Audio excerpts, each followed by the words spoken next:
Assalamualaikum warahmatullahi wabarakatuh dan salam sejahtera untuk kita semua.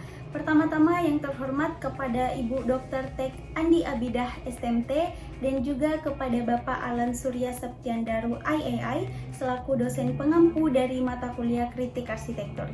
Pada kesempatan kali ini izinkan kami dari kelompok 5 yang beranggotakan Muhammad Rizky Mutawakil selaku ketua dari kelompok kami, kemudian dengan saya sendiri Fadilah Syamsuddin, kemudian ada saudari Rifki, saudari Azraini, Nurhanisa Lutfia, dan juga saudari Poppy Aulia. Pada kesempatan kali ini kami akan mempresentasikan tugas yang telah kami kerjakan, yakni mengkritik secara deskriptif terkait dua bangunan yang telah kami pilih.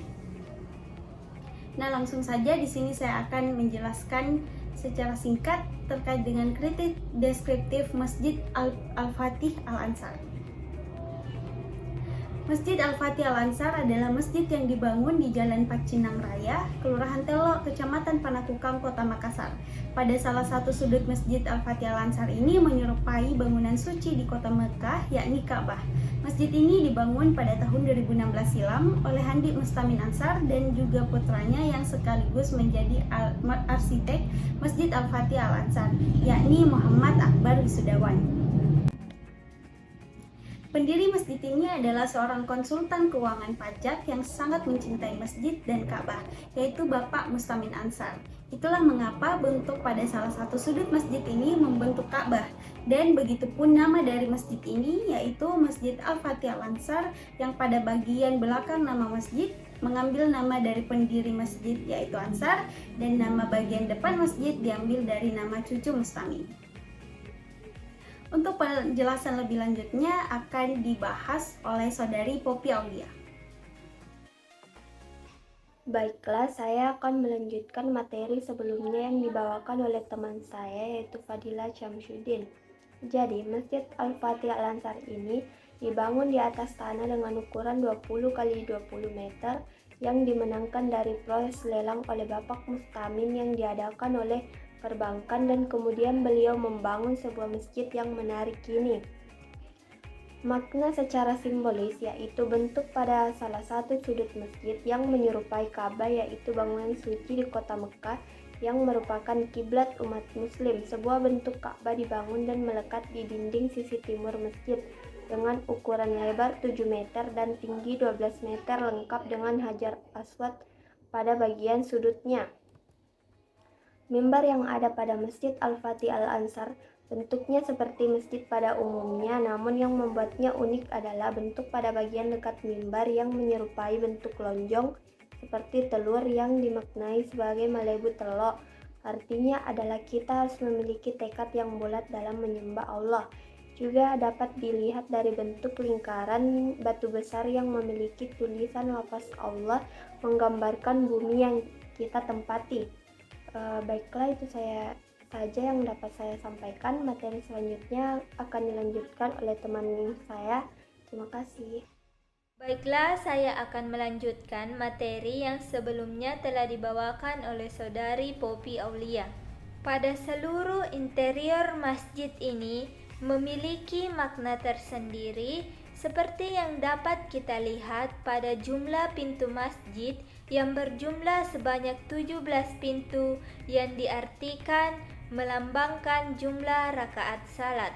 Pada lantai 2 Masjid Al-Fatih Al-Ansar, di salah satu sudut dinding masjid terdapat relief pohon besar dengan daun yang lebat, dan di setiap daun pada pohon terdapat Asmaul Husna yang tertulis pada lembaran daun. Pohon tersebut dimaknai sebagai kebaikan yang terus menjalar. Pada bagian plafon masjid juga dibuat sangat menarik. Lampu yang digantung pada plafon memanjang ke bawah serta berbagai jenis warna yang menghiasi plafon sehingga menambah kesan unik pada Masjid Al-Fatih Al-Ansar. Kemudian, untuk umat muslim yang hendak mengambil air wudhu, Masjid Al-Fatih Al-Ansar ini telah menyediakan 2 tempat pengambilan air wudhu, yaitu bagi kaum ikhwan dan akhwat. Untuk kaum ikhwan, tempat wudhu yang disediakan berada di depan masjid, dan kaum akhwat, tempat wudhu yang disediakan berada di belakang masjid. Saya rasa sekian dari saya. Materi akan dilanjutkan oleh pemateri selanjutnya. Terima kasih.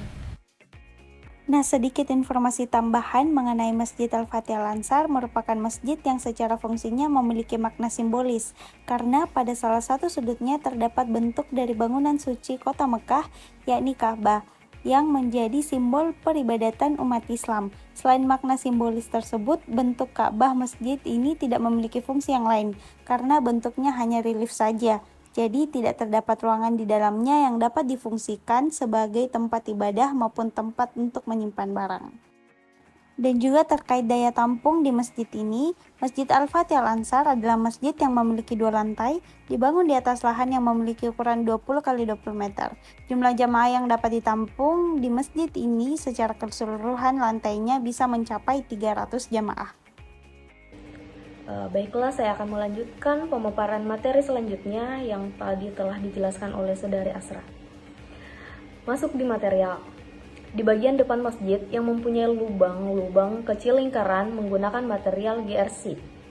Dan di bagian sudut masjid yang menyerupai Ka'bah terbuat dari batu bata dengan kolom beton bertulang yang dilapisi plasteran dengan lapisan paling luar dibuat kasar, kemudian finishing dengan cat warna hitam dan beberapa kaligrafi warna cat putih di sekeliling dinding. Dan kemudian di sudut jalan juga ditambahkan model Hajar Aswad sehingga menambah kesan Ka'bah semakin nyata terlihat. Masuk di bangunan kedua, yaitu Gedung Mulo Makassar, Sulawesi Selatan. Gedung Mulo singkatan dari bahasa Belanda yaitu Mir Jugendberg Leger Onderwijs, adalah sekolah pada zaman kolonial Belanda yang dibangun pada tahun 1927 dengan gaya arsitektur klasik Eropa dipadu dengan tradisional, di mana bangunan ini dibangun bersamaan dengan didirikannya rumah jabatan gubernur dan kantor pengadilan. Latar sejarahnya, bangunan ini difungsikan sebagai sekolah lanjutan 3 tahun khusus bagi anak pribumi yang orang tuanya mengabdi pada Belanda. Sekian dari saya, selanjutnya akan dipaparkan oleh teman kelompok saya selanjutnya. Mulo terletak tidak jauh dari rumah jabatan Gubernur Jenderal Belanda pada 1927. Bangunan ini merupakan salah satu sekolah perintis yang ada di Makassar yang dibangun oleh pemerintah kolonial Belanda. Dulu lokasi berdirinya Mulo tersebut Jalan Hospitalweg yang sekarang berubah menjadi Jalan Jenderal Sudirman nomor 23 dengan luas area bangunan 12,827 meter kubik. Karakteristik bangunan kolonial ini terlihat sangat tinggi, terutama plafon. Tinggi plafon dari lantai sekitar 5 meter. Fungsi di balik tinggi dinding dari lantai ke plafon yaitu untuk sirkulasi udara yang memadai di dalam ruangan karena pada zamannya belum terdapat alat pendingin seperti AC.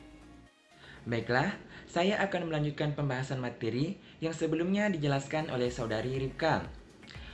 Bentuk jendela dari bangunan ini ialah persegi dengan menggunakan model 2 daun jendela. Bangunan ini banyak menggunakan jendela tinggi dengan ukuran yang cukup besar. Selain difungsikan sebagai sirkulasi, juga difungsikan sebagai jalur pencahayaan dari luar, sehingga setiap ruangan yang ada di dalam gedung ini memiliki pencahayaan yang cukup untuk memenuhi kebutuhan aktivitas di dalam ruangan. Karakteristik lain dari bangunan kolonial ini ialah bentuk atap yang digunakan. Bangunan gedung Mulo ini menggunakan atap perisai yang menyesuaikan dengan iklim tropis di daerah Makassar dengan curah hujan yang cukup tinggi. Untuk material yang digunakan ialah genteng yang terbuat dari tanah liat. Alasannya ialah karena pada saat pembangunan gedung ini terdapat begitu banyak pengrajin genteng dan juga pada saat itu bahan keramik masih sangat sulit untuk ditemukan.